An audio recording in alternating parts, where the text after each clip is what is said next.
It's been a while since I went through Danganronpa 2, and most of what I remembered was 1. I liked it better than the original, 2. Chiaki and Hajime are OTP, and 3. Nagito is one of the worst characters to ever exist. I left the game loathing him and everything that he had done. But upon revisiting, I find that harder to say. So why did I loathe him?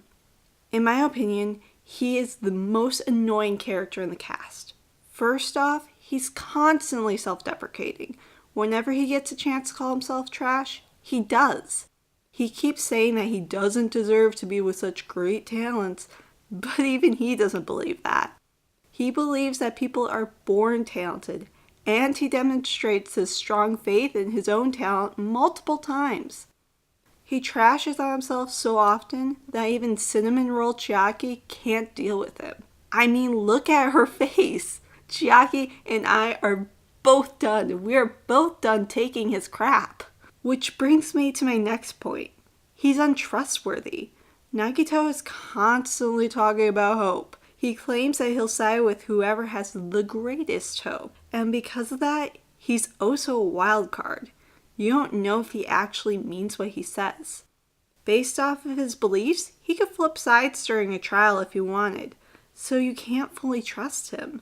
He's such a wild card that he goes off the rails and orchestrates his own death, relying on his ultimate luck for the plan to actually function.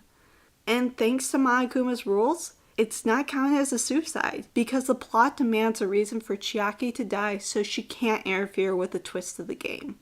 Nagito is a jerk, and I honestly wanted him to die since the first trial. So, what changed my mind on him the second time through? Well, it's more of a change of perspective. The first time through, I was attached to Hajime's perspective, but if we look at Nagito from 3 other perspectives, I can see why people like him. Perspective 1. The game creators. From the creator perspective, Nagito does exactly what he's meant to do. Act as the antagonist while driving the plot forward. The game creators perfectly string me along on this. As Hajime, I'm meant to be annoyed and concerned about what he may or may not do. Nagito's chaotic nature is meant to keep my focus and align me with certain ideas. It drives me to form bonds with the other characters, so I have people I can trust. Or rather, people I can read during the trial. But anyways, Nagito as an antagonist is exactly what this game needed. As a player, I already know who Monokuma is. I don't know Nagito. I don't know what he's likely to do. And because of this, I'm inclined to be more interested in him. So although I know Monokuma will somehow be tied into the final boss, Nagito is an immediate threat that I either need to deal with or suffer the consequences of. So he takes priority in my mind, making him the perfect distraction. Additionally, he drives the plot forward. Nagito instigates every turn in the game. He starts the killing game by playing out the first murder, and he also ends it by outing the traitor and forcing his classmates to discover the game's final twist. If Nagito didn't exist, there would be no forward progress. Yeah, the killing games would probably start, but as far as the twist goes, Hajime wasn't putting much work into looking for answers, and he wouldn't risk as much to get them. Hajime's main concern is keeping people alive instead of the true goal, which is discovering the twist. Nagito is the reason why we reach the end. He's the reason why we find out the truth that gives all the characters depth. From the creator perspective, Nagito checks off all the boxes. He's a good antagonist, he's a catalyst, and as a bonus, he's pretty marketable. Perspective 2. Nagito after receiving the file. This one is the biggest opinion changer for me, which you only get from hindsight. And from the first playthrough, I was so concerned about Hajime's info dump, I really didn't pay attention to Nagito's. After completing the escape room, Nagito receives a file that discloses information on all the students and the traitor. From his interaction with Hajime afterwards, the first time through you think Nagito's just being a dick because he only values talent. But in reality, he knows everyone except the traitor is a remnant of despair and has done heinous crimes, Hajime being reported the worst out of the bunch. Hajime is blamed for the student council killing game. Now knowing who the remnants are, Nagito plans his suicide as an attempt to serve justice. By killing himself and making it so the class can't guess the traitor, he's effectively saving the only good person while eliminating all the monsters. If he were the protagonist, this would be a possible way to end this, and could be considered good. I mean, Makoto's plan would have worked, but as far as the future foundation was concerned, Nagito would have eliminated the threat. Hell, him asking for a statue of himself wouldn't be so bad because he would have effectively saved the world.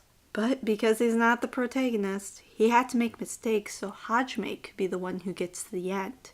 And his mistakes were talking about and using his freaking luck too much, not accounting for Chiaki's input, and not factoring Monokuma's endgame. Even if Chiaki didn't speak up and reveal herself, Monokuma couldn't let her get to the end. Her purpose is to rehabilitate the class, not let them fall into despair.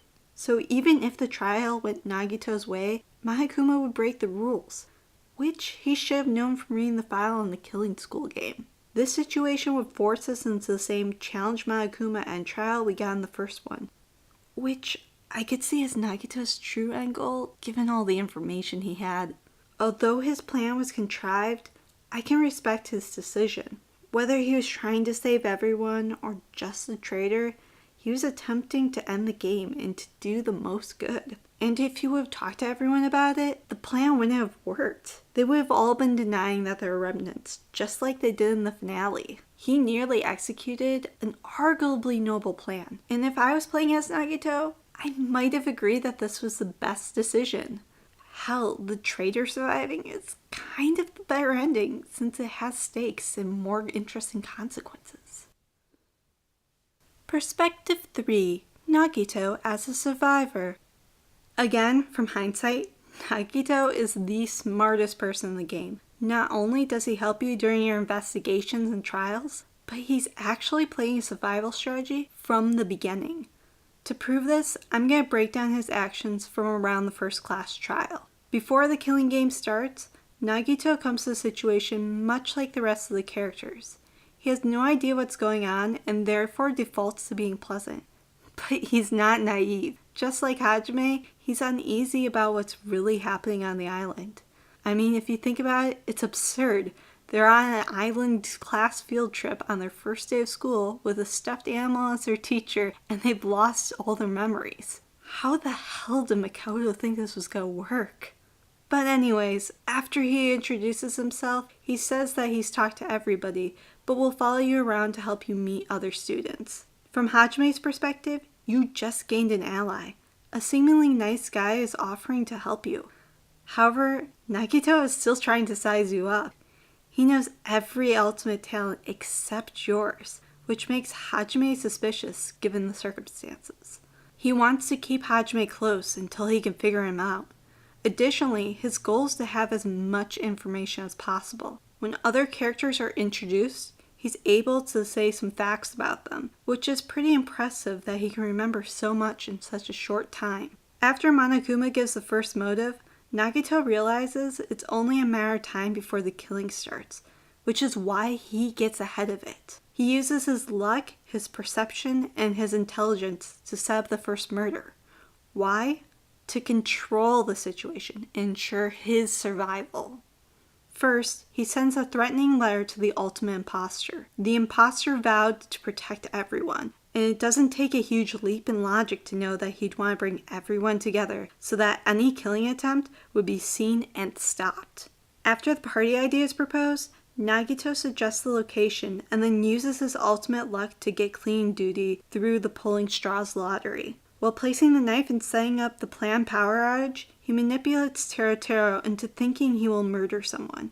It's here that Nagito first goes on about wanting hope and not survival, but I'll touch on that in a bit. So after placing everyone where he wants through suggestion, the party starts, the lights go out, and he goes for the knife. Now, you could claim that this is the point that his ultimate luck comes in. He He doesn't want to die, but he does need a murder. So his luck has Deus Ex Byakuya come in and push him out of the way and get stabbed in the process. But I argue that this was planned. He knew that the imposter would be doing a weapons check since he got rid of all the knives in the kitchen. So if the imposter saw the knife under the table, it would make sense for him to try to retrieve it while he was under there. And after Nagito tipped off Terotero, he knew Terotero would be waiting for someone to grab it. Nagito sets up the perfect murder and gets away clean. Phase 1 complete. Phase 2 is to ensure that the trial convicts the right person. Otherwise, he would die anyways. But he knows he's a suspect. So he needs someone else that people will trust to defend him and prove his innocence. Enter Hajime. After spending so much time with you, he knows how to manipulate you. So just like when you met everyone, Nagito guides you to each of the clues. He offhand mentions important clues like the portable stove and tells you to go search the ultimate imposter's house because he knows that there's a note there. And once he's sure that you have everything that you need to solve the case, he leaves you alone. He doesn't need you anymore until the trial. Commence Phase 3. Nagito knows he'll be accused during the trial, which is exactly what he wanted. Once the fingers are pointing in his direction, he dives into the crazy persona. And he gets the exact reaction he wanted. People are freaked out by him. Nobody wants anything to do with him. But he still needs a class to convict the right guy. So whenever the trial seems to be getting off track or he knows that you need a push, he gives Hajime hints to what evidence he needs to talk about. Hajime and the rest of the class think that he's figuring it out, but not really. Nagito is leading him to the answer. Hajime is therefore acting as Nagito's detective puppet, which will be important for future trials. By the end, Terotero is convicted and Nagito is seen as insane, just as planned. The next day they tie him up and have Manami guard him, which is actually a positive for him.